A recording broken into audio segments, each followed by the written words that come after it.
Hey guys, welcome to Whiskey and Literature. I'm your host, Captain Mike, and it's gonna be a pretty short video, hopefully tonight. I always say that, it always ends up being a little longer. We're gonna kill a bottle, talk about a few bottles that I have emptied in the past month, just to kind of see what I've been drinking when the camera is off, and talk about why I bought those bottles specifically. Did I like them? And am I going to purchase them again? But we're gonna start off by killing this bottle, Act 11, Scene 9, High West Midwinter Nights Dram. I bought this bottle on Black Friday. Today is December 4th. It's almost 11 p.m. It's taken me, so that's 8 days, eight or 9 days, I think, since I got home and I opened this bottle. I don't typically drink or empty bottles quite that fast, but when I introduced this bottle on the channel, I said you could almost drink with abandon when you have more than one. And I did buy 3 of these at the state-run liquor stores in Utah for MSRP $124.99 each. I'm glad to have it. I've had at least 1 or 2 pours every night since I opened it, kind of comparing it with the Act 10, the Bulleit, and the Rendezvous Rye. And one of the other port finished, I think the Whistle Pig 12 that I have as well. It has some port finished whiskey in it. And just kind of comparing that to this one. And I also bought the Milliman Green port finished rye to kind of compare side by side with the Midwinter Nights Dram. I do like this. I'm glad to have picked it up and just totally cranked through this bottle. I don't empty bottles that fast typically because I'm drinking so much whiskey for the channel, trying different things. I just buy bottles. And so unless I really like it or I just have reason to, it does take me a while to finish bottles. But let's talk about a few that I've saved for the past month. Again, I usually just throw them away. But I saved this one so I could do this video, and there's only another 6 of them here. So first up is Swerve Jar, Canadian whiskey. First of all, why did I buy this bottle? Because some guy on a ex-Mormon Facebook group suggested this to me. We oftentimes share things on that group that we weren't supposed to do when you're a good Mormon. One of those is drinking whiskey, and I shared a picture of my bottles. This was probably 6 or 7 months ago, and someone suggested I should get this bottle. So I did, and well, it's not quite to my taste. This Canadian whiskey, it's pretty sweet and a cloying type sweetness. It's not really my jam. I am not going to buy another bottle of this.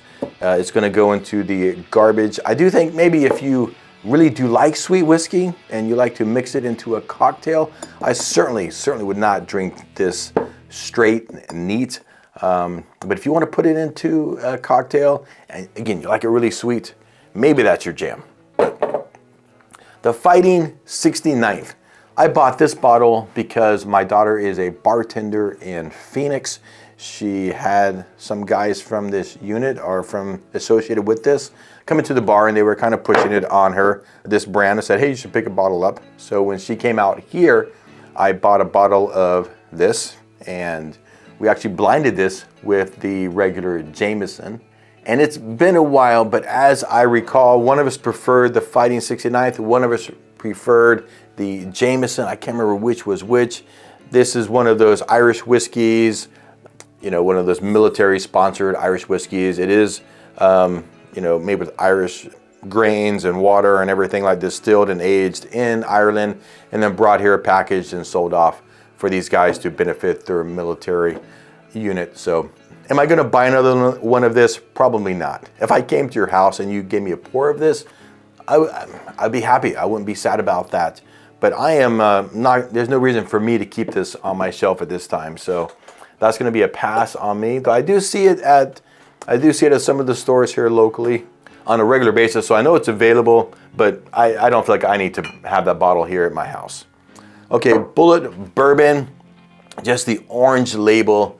This is a pretty good bourbon. We went to Kentucky in October and did the distillery tour at Bulleit, which I thought was pretty great. The tasting was good.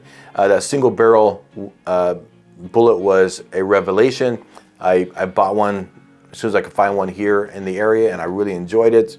But I went ahead and powered through this Bulleit, just the basic bourbon, when I got back from Kentucky, and I really enjoyed it.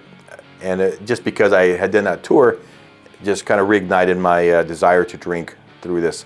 And I did buy another bottle. This isn't a bottle that I'm gonna have a backup for, but I know it's super available, so when it's empty, I just go buy it. It's pretty cheap and pretty good. Let's see, High West, of course, the double rye. In the time that I've been drinking, 4 or 5 years, I have drank and emptied more bottles of High West double rye than any other whiskey. It is youthful and it's aggressive. Perhaps the proof is a little lower than what I would prefer, 92 proof. And it does taste young, but I think it's a pretty good whiskey. I bought this the first time, again, because we were in Nevada at the time when we started drinking, and we would go to our friends' houses up in Utah, and of course they were pushing High West, and I did really enjoy it. I love going up to Park City and to their distillery. It is always a great time. I enjoy both of those places, and I probably have 5 bottles of High West double rye, not even the barrels, not even counting my barrel select ones, just a regular double rye. I was at a local store here recently. They had these on sale for $24, and so I bought 3. I mean, I know I'm gonna drink it, so it's on sale, I'm gonna buy them. And I think maybe you should too. Wild Turkey 101. This is the rye. Another bottle that I don't keep a backup for because I know it's available. So when it's empty, I just go buy it. I love the proof, 101. It has a nice flavor profile. It is super cheap and a pretty good whiskey. If you haven't given Wild Turkey 101 a try, the rye, you should. I do like the 101 bourbon also as well. Let's see, and the last bottle, Wild Turkey Rare Breed. When I really started drinking kind of late last year, I discovered Wild Turkey Rare Breed, and I wanted to tell everyone about it, and then I realized that everyone who drinks, for the most part, is already aware of how awesome Wild Turkey Rare Breed is. What a deal, $48, 116.8 proof. This Swiss Army knife of whiskey. It's not so hot, you're afraid to drink it neat. You can put it over ice in a cocktail. It stands up very nice, has a great flavor profile, has a nice age to it, and it tastes like it, and it is a pretty great whiskey. This is a bottle that I have a backup for before it's empty. So I didn't have to go out and buy one when I emptied this bottle because I already had one at my house. How about you? How fast do you go through bottles? Do you keep your bottles? I mean, I don't. I have a couple that are unique or perhaps have some meaning to me. The Middleton Very Rare. It comes in a nice box. It's a beautiful bottle. So I do keep those. Everything else, for the most part, just gets thrown away. Otherwise, you know, you'd have more empty bottles than you would bottles with whiskey in it. So anyway, just a quick video of what I'm drinking when the camera's off. And you know what to do, my guys. I hope you're reading something good and drinking something great. Turn the pages and stay thirsty. Cheers.